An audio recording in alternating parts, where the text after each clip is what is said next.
Welcome to Jav Channel. Selamat menyaksikan. Kalau kita banyak melakukan, rasanya Anda melakukan perbuatan baik, tapi lupa nggak diniatkan lillahi ta'ala. Nah ini, tadi kan kita ingin berusaha menjadi orang bisa menunaikan ibadah puasanya benar, suci dan tanda petik. Jadi kalau bisa perbuatan baik yang lupa kita niatkan lillahi ta'ala, itu bagaimana Ustaz? Iya, sebenarnya kalau tanda Allah itu sebenarnya sudah banyak kita ketahui. Contoh umpamanya salah satunya ayat itu wasyari'u ila maghfiratin min rabbikum, ya. Itu bahwa kita disuruh bersegera untuk memohon ampunan kepada Allah. Dan banyak lagi ayat-ayat yang disuruh kita itu bertobat. Wa tubu ilallahi jami'an ayyuhal mu'minun. Banyak sekali lah ya ayat-ayat seperti itu, dan bertobatlah hai kamu sekalian kepada Tuhanmu, kepada Allah, orang-orang beriman. Nah, itu salah satu bahwa Allah itu menceritakan orang beriman itu tetap masih ada dosa. Itu ciri Allah itu seperti itu. Nah, bertobatlah kamu sekalian, hai orang-orang yang beriman. Itu berarti ya orang beriman itu tetap ada dosa di mata Allah Ta'ala. Bukan beriman terus aman, oh tidak bisa. Tidak boleh termasuk kita itu, kita harus evaluasi, muhasabah terus-menerus. Nah, kalau Allah itu sudah menyuruh bertobat, mohon ampun, tobat ini kan dari kesalahan dan dosa-dosa kita. Dosa-dosa kita sekarang, kemarin, minggu kemarin, bulan kemarin, atau tahun kemarin boleh, kan gitu ya. Kalau Allah sudah mengisyaratkan dosa aja masih boleh dimohonkan ampunan, apalagi suatu pekerjaan yang baik, yang dulu lupa bismillahnya kemana nggak tahu, ya, dalam bekerja ya bagaimana. Nah, disitulah tobatnya ada, kemudian dimohonkan kepada Allah Ta'ala, ya Allah, jika selama ini aku sejak akhir balikku hingga saat ini aku banyak melakukan pekerjaan-pekerjaan baik yang aku kerjakan, dan juga ibadah-ibadah yang aku kerjakan, aku mohonkan kepadamu, aku niatkan semua perbuatan, semua pekerjaan-pekerjaan baik yang aku kerjakan dan ibadah-ibadah yang aku kerjakan kepadamu, aku niatkan lillahi ta'ala. Amin. Dan itu terus dilakukan terus-menerus setiap saat, karena memang itu yang dimohonkan dari perbuatan pekerjaan-pekerjaan baik yang lupa dulu tanpa bismillah, lupa lah istilahnya. Nah, itu harus kita mohonkan agar diterima oleh Allah Ta'ala. Dan Allah menerima itu nggak bisa secara langsung. Benar nggak ini orang ini memohon pekerjaan dulu itu dimohonkan niatnya lillahi ta'ala. Nah, Allah melihatnya memang nggak dulu, bisa aja lihatnya beberapa bulan, tahun belakangan ini. Dilihat kalau tahu, bener loh, dia sudah mulai merajut semua perbuatan baiknya, dia lakukan dengan bismillah, dengan hati yang tulus bismillah, dengan hati yang tulus bismillah. Nah, baru Allah itu melihat yang dulu. Jadi tetap harus ada pembuktian ceritanya daripada malaikat-malaikat Allah yang ada di sekitar kita. Jadi kalau umpamanya dia belum pernah sholat, doanya, ya Allah, aku mohon semua perbuatan baik aku lakukan dan ibadah aku lakukan sejak akhir balik sampai saat ini, aku lakukan dan aku niatkan lillahi ta'ala, ya Allah, gitu. Nangis loh ya. Tapi kalau dilihat malaikatnya bilang enggak pernah. Sekarang enggak, dia juga enggak bismillah, enggak ini kan. Oh ya, udah dilihat. Jadi doanya diterima oleh Allah Ta'ala, tapi belum dikabulkan. Menunggu pembuktian. Jadi harus diikuti dengan perubahan, ya. Diikuti harus dengan perubahan semuanya. Namanya kayak taubatan nasuha. Kan bukan hanya cuma taubat. Betul. Harus bukan diikuti, ucapan, tapi ya, perilaku. harus diikuti dengan perilaku. Ya mirip seperti itu. Insya Allah seperti itu. Ustaz, kalau misalnya begini, dulu saya melakukan kebaikan, tapi niatnya karena ingin dunia. Contoh, ya saya memberikan sesuatu kepada orang lain, tapi ada niatan supaya saya suara dia buat saya misalnya. Nah, sekarang saya minta, ya Allah, dulu saya memberi sesuatu kepada orang lain, tapi niatnya karena dia supaya mencoblos suara saya. Ya Allah, sekarang saya niatkan lillahi ta'ala. Itu gimana tuh? Apakah tobat atau mengalihkan niat? Kalau pekerjaan itu awalnya hanya melakukan pekerjaan baik, tidak ada unsur yang lain, hanya pekerjaan baik, ikhtiar baik, itu boleh ditarik seperti itu. Mohon niatnya lillahi ta'ala. Tapi kalau ada suatu pekerjaan yang niatnya memang sudah tidak baik, mau diniatkan baik, ini tobat dulu nih. Ganti rugi harus ada. Iya, harus tobat dulu karena memang niatnya aja salah sudah. Siap. Iya kan? Iya, seperti jual beli itu nggak bisa nggak bisa seperti yang tadi melakukan pekerjaan biasa, Ustaz. Jadi kayak mamanya, kenapa doa itu harus hati-hati? Iya, karena kita juga tahu dalam surat Al-Isra ayat 18 ada ceritakan seseorang yang meminta dunia, nanti di akhiratnya dimasukkan ke dalam neraka. Berarti kita itu sebenarnya berdoa, kalau berdoa kita untuk dunia itu tidak boleh oleh Allah Ta'ala. Sebenarnya bisa saja diberikan oleh Allah Ta'ala, tapi itu hanya istidraj. Istidraj, ya. Nah, kalau istidraj Ya repot, padahal orang-orang zaman sekarang nggak ngerti, orang muslim nggak ngerti istijrat. Oh itu bukan, itu untuk orang-orang kafir aja. Dia nggak ngerti bahwa istijrat itu ya sama seperti itu. Seorang yang meminta dunianya akan diberi oleh Allah Ta'ala sebagian, bagi yang dikehendaki dan bagi orang yang dikehendaki oleh Allah Ta'ala. Tapi nanti pada saat di akhirat dia akan dimasukkan ke dalam neraka. Jelas ayatnya. Kalau harus tobat dulu ya. Ya, dia harus tobat dulu. Makanya doa-doa kita umpamanya yang seperti itu minta dunia, tobatlah dulu pada Allah Ta'ala. Yang akan dikabulkan oleh Allah Ta'ala atau dilihat itu sebenarnya doa-doa yang khusus akhirat sebenarnya. Mohon imannya dikuatkan, mohon Islamnya dikuatkan, mohon ihsannya dikuatkan, seperti itu. Nah, itu yang memang dijadikan sorotan oleh Allah Ta'ala yang dilihat. Kalau dunia nggak terlalu dilihat, karena memang orang dihidupkan di dunia ini sebenarnya untuk akhirat. Jadi bukan orang dihidupkan di dunia untuk ngurusi dunianya sendiri. Enggak, kalau itu kriteria Allah, enggak. Tapi kriteria manusia, nah aku di dunia hidup ya untuk saya sendiri, ini manusianya. Sama seperti tadi, suci menurut manusia sama suci menurut Allah bisa beda. Soleh menurut manusia sama soleh menurut Allah bisa beda. Iya, Ya kan? mata ul ghurur ya. Jadi dunia itu adalah tempat bermain-main saja. Ya, tetapi juga menentukan ya. Tapi menentukan. Kalau permainan dia adalah permainan akhirat, kan beda. Permainan akhirat apa? Kalau doa mohon ampunan, doa bersyukur, doa hanya dimudahkan segala urusan dunia dan akhirat, cukup menurut saya itu sudah sangat cukup. Kalau doa mohon ini itu dunianya. Ya Allah, pingin aku agar rezekinya sukses, rezekinya banyak, pekerjaanku sukses. Ini kan dunia. Kalau dilihat dari surat Al-Isra tadi, nggak ketemu. Malah masuk neraka. Pulangnya adalah nar. Iya, nah itu kan harus kita takuti sebenarnya, bukan kita nakut-nakuti, enggak. Makanya banyak para nabi itu kalau berdoa, memang kalau nggak taubat, bersyukur ya untuk akhirat sudah. Ya, taubat, bersyukur untuk akhirat. Kalaupun umpamanya tidak, ya ragu-ragu apakah saya masih bisa punya anak, nah, itu ragu. Tapi dituntun oleh Allah Ta'ala ya. Bang Jai masih kira-kira masih akan punya anak? Kalau orang laki mah bisa aja. Tahu banget ya. Ini buntutnya belum selesai nih, lanjut. Lanjut. Oke, sekarang Pak Eko, mungkin ada pertanyaan yang disampaikan ke Ustadz yang bisa jadi mewakili pertanyaan para sedulur beriman gitu. Salah satu nyambung yang tadi Pak Ham tanyakan. Ketika kita sudah berusaha untuk memohon ampun, kemudian continue, kita mohon juga, kita tarik yang sudah perbuatan baik tadi. Kalau itu sudah kita lakukan, kemudian bisa nggak Ustadz kita tahu bahwa itu diterima atau tidak diterima? Jangan-jangan jadi istijrat baru gitu Ustadz. Kalau saya nggak perlu tanya diterima atau tidak diterima, jalanin aja. Kalau saya loh ya, saya nggak akan berani itu akan diterima, nggak berani. Karena diterima bisa aja itu istijrat. Makanya nggak usah berpikir diterima atau tidak diterima. Berdoa aja mohon mudah-mudahan diterima. Tapi nggak usah punya pikiran diterima. Yang penting kita kerjakan aja. Sama seperti seseorang kalau bekerja, jangan tanya masalah gaji saya berapa, kerja aja terus. Kalau bekerja kepada orang itu bisa menilai orang ini kerjanya bagus, dinilai pasti gajinya baik. Itu sama orang, apalagi sama Allah. Anggap aja kita itu di dunia itu betul-betul berbakti pada Allah Ta'ala, kan Allah tahu. Yang maha memberi rezeki itu Allah. Jadi nggak usah kita sanksi, kerjakan aja apa perintah Allah Ta'ala. Kita disuruh berdoa sudah jelas. Berdoa, jangan dunia, jangan minta dunia. Mintalah akhirat. Minta akhirat, kita kan butuh makan juga. Cuma harus pandai bagaimana kita itu minta akhirat, tapi dunianya dipenuhi. Banyak cerita sebenarnya. Nggak cuma hanya berdoa, apa yang kita kerjakan. Yang kita kerjakan harus akhirat. Wa fis sama iris kukum. Di langit ada jalan rezekimu. Bagaimana cara rezeki itu didapat di dunia ini kita? Allah sudah menceritakan, innahum kanu qabla dzalika musinin. Sesungguhnya mereka di dunia selalu berbuat kebaikan. Ya berbuat kebaikan aja niatnya lillahi ta'ala. Kan seperti itu. Berbuat kebaikan banyak. Di rumah nyenengin istri boleh, tapi jangan kebablasan. Keluar boncengin istri boleh, tapi juga jangan kebablasan. Maksudnya gimana? Maksudnya itu ya semampunya. Kalau di rumah itu nyenengin istri selama istri itu benar, baik, senengkanlah boleh, tapi tidak keluar batas. Kalau istri keluar batas, jewer telinganya. Maksudnya dinasihatin jangan seperti itu. Di luar boleh nganter istri, boleh. Maksudnya jangan di luar batas. Gimana keluar batas?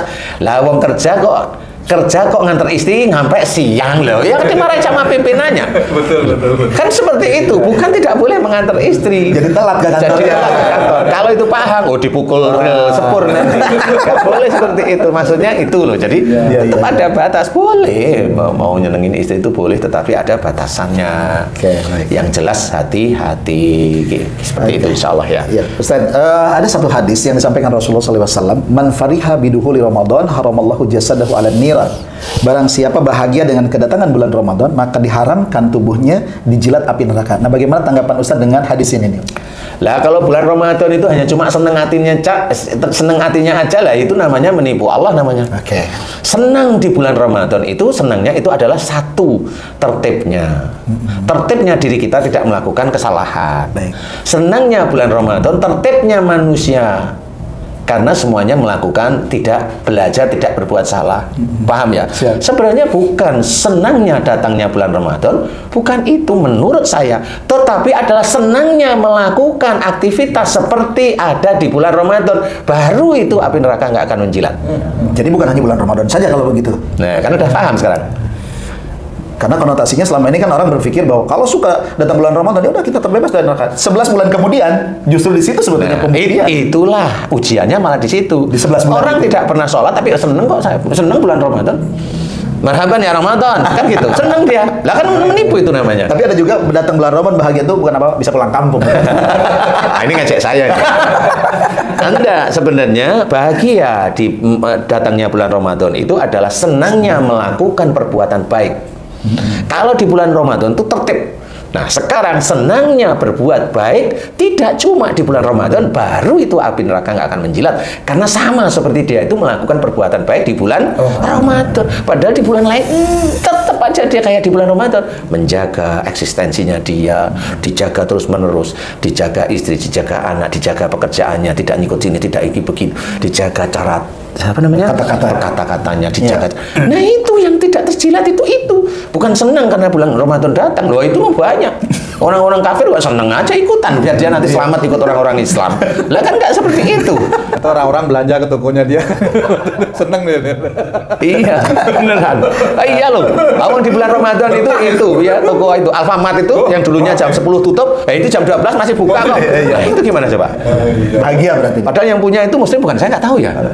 Ada mungkin yang franchise kan. Franchise. Iya. Nah, itu kan sebagian aja. Siap. Seperti itu. Jadi hadis tersebut jangan jangan euforia. Memang harus seperti itu. Mana ada orang yang suka datangnya bulan Ramadan kemudian dia tidak terjilat api neraka? Mana? Nggak bisa. Kalau memang dia itu suka datangnya bulan Ramadan, bukan bulan Ramadan dihadapi dia, bukan. Dia melakukan aktivitas yang baik di hadapan Allah Ta'ala, benar-benar. Tapi tidak hanya di bulan Ramadan. Kalau di bulan Ramadan dia melakukan perbuatan baik, tapi di bulan lain tidak, sama aja. Nggak cuma dijilat api neraka, setan aja jilat dia nantinya. Iya, setan menjilat. Nanti nggak cuma setan kalau sudah gini. Apa itu? Saya terus. Dijilat apa lagi? Iya, nah inilah yang harus kita ketahui bahwa hadis tersebut harus diterjemahkan. Teman-teman pendakwah harus diterjemahkan lah itu sehingga orang itu tidak letterlek itu kalau bulan Ramadan bahagia Ramadan gitu. Enggak, bukan itu. Yang paling susah kalau datangnya bulan Ramadan itu Haji J nanti. Nah, istrinya belanja mulu kan gitu. Jadi itu yang harus kita ketahui. Semua itu tidak langsung letterlek seperti itu, harus dimengerti. Baik. Jadi kalau nanti hanya orang seneng aja, kesannya gimana? Ya akhirnya kan menipu Allah nantinya ya. Makanya di sini harus diterjemahkan lebih detail bahwa orang yang tidak terjilat api neraka itu orang yang memang benar-benar mengerjakan semua aktivitas hidupnya sama seperti di bulan Ramadan, yaitu mengejar ridha Allah. Kan gitu kuncinya. Sehingga di bulan-bulan lain sama dia kejar ridha Allah. Di mana orang yang lain itu khilafnya muncul atau menjadi khilaf, kita tetap berusaha untuk tidak. Oke, jadi latihan kebaikan itu adalah selama 1 bulan ini. Tetapi pelaksanaan yang lebih real itu justru yang 11 bulan. Latihan yang sebenarnya itu sejak akhir balik hingga mati. Saya perjelas saja. Ya, supaya lebih paham gitu kan. Iya. Oke, Ustaz, ada satu lagi bahwa Rasulullah pernah mengatakan, "Man qama ramadhana imanan wa ihtisaban ghufira lahu ma taqaddama min dhanbi." Barang siapa yang melakukan salat, berarti di sini kan salat malam ya. Tarawih itu. Man qama ramadhana imanan wa ihtisaban, ghufira lahu ma taqaddama min dhanbi. Maka dia akan diampuni dosanya yang telah lalu. Nah, ini hadis ini kalau dilihat dari pendapat Ustadz nih, gimana nih cara menyikapinya? Apakah benar atau gimana dalam pelaksanaannya gitu maksudnya? Benar. Cuma yang harus kita sikapi adalah banyak hal. Sholat kita bisa menghapuskan dosa, atau taubat kita agar dosa kita dikabulkan. Nah, itu harus diampuni maksud saya. Itu harus dipikirin. Kalau momennya kita itu menyatukan ayat dengan hadis, ya memang harus benar-benar serius. Makanya kalau dalam sholat malam kemudian dosanya itu diampuni, itu kita harus menyatukan dengan wabil asarihum yastaghfirun. Harus dibarengi dengan itu, bahwa di penghujung malam mereka memohon ampun. Nah, di titik pada saat dia di penghujung malam dilakukanlah qiyamul lail, yaitu tarawih. Ya. Salah satunya ya. Nah, pada saat sholat sunnah tarawih tadi, dia mohon ampun nggak pada Allah Ta'ala. Memang betul dosanya yang lalu diampuni. Yang lalu. Kan bukan yang lalu. Ya. Berarti dosa yang kemarin. Yang lalunya mah belum. Lalu-lalunya wallahu alam. Karena belum dimintakan ampun. Ya, makanya kalau saya mohon ampunlah setiap hari. Agar yang lalu itu tetap diampuni. Kan dosa mamanya begini. Mamanya saya itu nyuri mamanya, kan gitu, nyuri kambing sejumlah 100 kali nyuri kambing.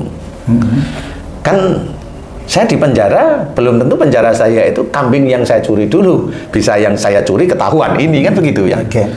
Nah, disinilah yang harus kita ketahui, bahwa pada saat saya di penjara itu ya untuk kambing ini. Jadi kalau kita tobat bisa aja untuk dosa yang baru kemarin atau baru tadi, itu pun belum tentu langsung diterima oleh Allah Ta'ala. Perlu waktu. Bener nggak ini?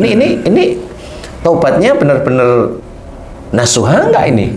Gini. Jadi perlu waktu, walaupun waktunya Allah bisa cepat atau walau-walau nggak ngerti.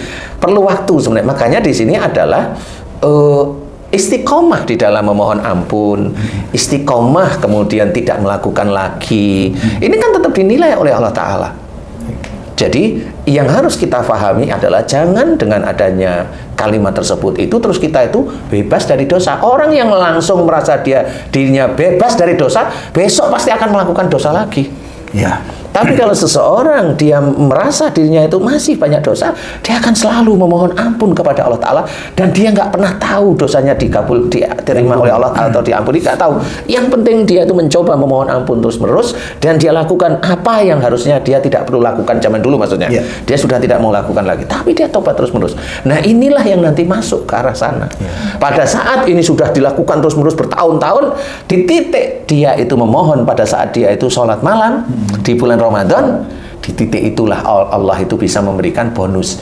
Ya, aku terima ampunannya. Kan seperti itu. Jadi tidak bisa orang yang dulunya itu mohon maaf nih berzina sekian hari itu diampuni. Ada yang kalau Allah siapa tahu, kan kamu masih bilang siapa tahu. Masih belum yakin. Enggak boleh kita itu bisa langsung selesai. Karena apa? Bisa aja besoknya itu melakukan lagi. Ya, kenapa? Lah menurut dia itu enak. Menurut dia. Lah kalau dia ingat itu setan kemana? Lah dia kan baru puasa hari ini, sholat juga baru genap ya di Ramadan ini. Nah, yang itu nggak bisa. Berarti kontinuitas itulah yang harus tetap dilakukan, minta ampun itu. Ya, dan sholat malam pun berarti bukan hanya bulan Ramadan. Iya, kan? Seperti latihan itu. Lagi Qiyamul lail itu ya harusnya runut dulu, sehingga benar-benar serius di titik-titik tertentu baru Allah itu akan diampuni. Ya, seperti itulah. Jadi memang kalimat-kalimat hadis itu memang sepertinya menyenangkan, tetapi harus dijelaskan, dicermati, sehingga orang itu benar-benar dia itu ada giroh atau semangat untuk melakukan kebaikan terus-menerus, sebenarnya gitu, Ustaz. Oke, sekarang Bang Jai mungkin ada pertanyaan? Ustaz, saya kan seorang pensiunan Ustaz nih. Biasanya itu di bulan Ramadan ini zakat fitrah itu menjelang malam takbiran tuh baru zakat fitrah dibagikan oleh masjid ataupun panitia-panitia. Padahal kan itu dari awal Ramadan juga udah diperbolehkan. Tapi juga ada sebagian seminggu sebelum Idul Fitri itu juga udah ada yang bagi. Nah, Mungkin karena melihat saya pensiunan Ustadz, jadi banyak juga yang ngasih zakat ke saya. Nah, pertanyaannya adalah, saat itu kan memang tidak ada kegiatan apa-apa. Boleh nggak nerima zakat fitrah, kemudian saya kumpulkan lagi untuk zakat fitrah saya untuk orang lain itu, Ustaz?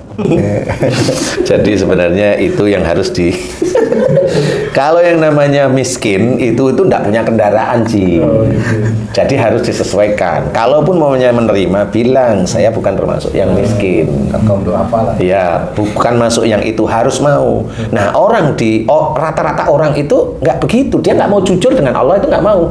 Ya, diterima aja. Nanti dari ini berikan zakat. Nah, itu main-main. Nah, itu main-main. Bukan, harus diterima. Harus diterima. Kayak mamanya Idul Adha, saya dapat bagian daging kambing, kan lucu. Daging korban ya, bukan daging kambing, daging korban. Saya selalu nolak, bukan saya. Seperti itu, bukan. Salah kalau kamu begini. Nah, di situ akan memperlihatkan bahwa panitianya itu gelap mata. Jadi membagikan daging korban itu tidak pada tempatnya. Itu juga salah di hadapan Allah. Walaupun niat beliau itu baik, saya ngerti niatnya baik. Menghormati gitu. Saya ngerti dan jelas. Cuma jangan seperti itu, karena fakir miskin itu banyak. Nah, kalau kambing, ya jujur saya itu kalau makan daging kambing jarang jujur gitu.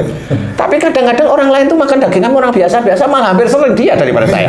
Saya makan tahu tek, pecel, tahu pong, kan makan gitu, asinan, kan gitu, gado-gado, emang jarang saya makan daging kambing. Oke, jadi seperti Bang Jaya ini sebetulnya tidak terkategorikan berarti ya? Nggak masuk dapat zakat fitrah. Kalau tadi justru saya berpikir kayaknya Bang Jaya ini nagih sama saya. Karena memang harus ada kejujuran di hadapan Allah, itu harus seperti itu yang paling utama. Nah, inilah yang salah satunya. Bagaimana kalau kita itu sholat malam, mau diampuni dosanya, dihilangkan dosa yang lalu, tapi masih seperti itu, gimana coba? Nah, gimana coba?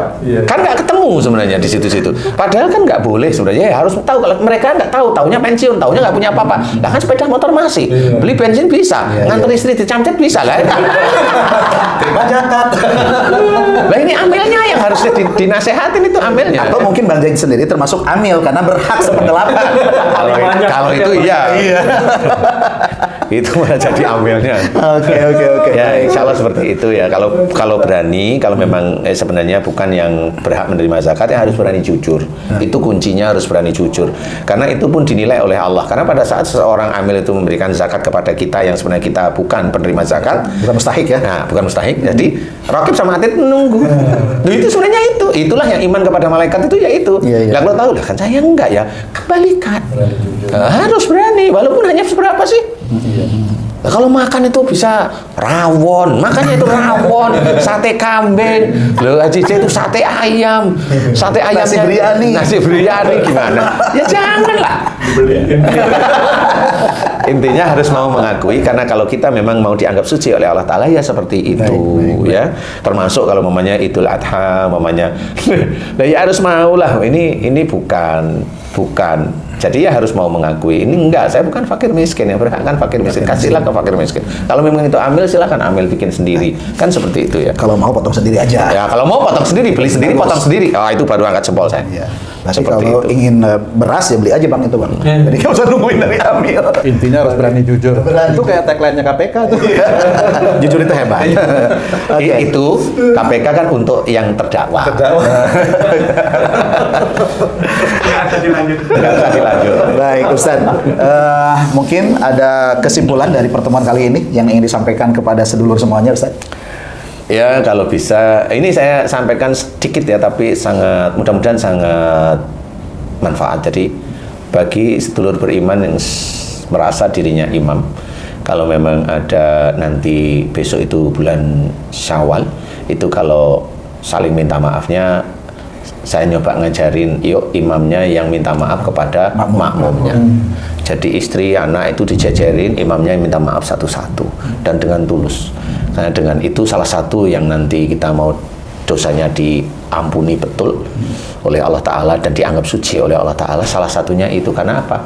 Imam itu masih banyak salah, kita itu masih banyak salah dalam memberikan nasihat, memberikan jalan, memberikan macam-macam, menyelesaikan masalah, mencari solusi, itu masih aja kita masih bentrokan dengan pasangan atau dengan anak. Nah, coba belajar seperti itu agar hati kita itu tidak keras, tidak kaku. Ayo kita yang minta maaf sebagai imam, kita yang minta maaf. Jangan imam terus begini aja, istrinya, anaknya. Nah, itu ya nggak pernah salah kalau gitu. Siap. Merasa benar terus, ya itu nggak boleh. Kalau udah merasa benar terus itu syirik sudah hatinya. Karena apa? Ya, yang benar kan hanya Allah. Makanya kalau dia merasa benar, dia merasa Tuhan. Syirik itu sudah nggak boleh seperti itu. Baik, Wallahu a'lam.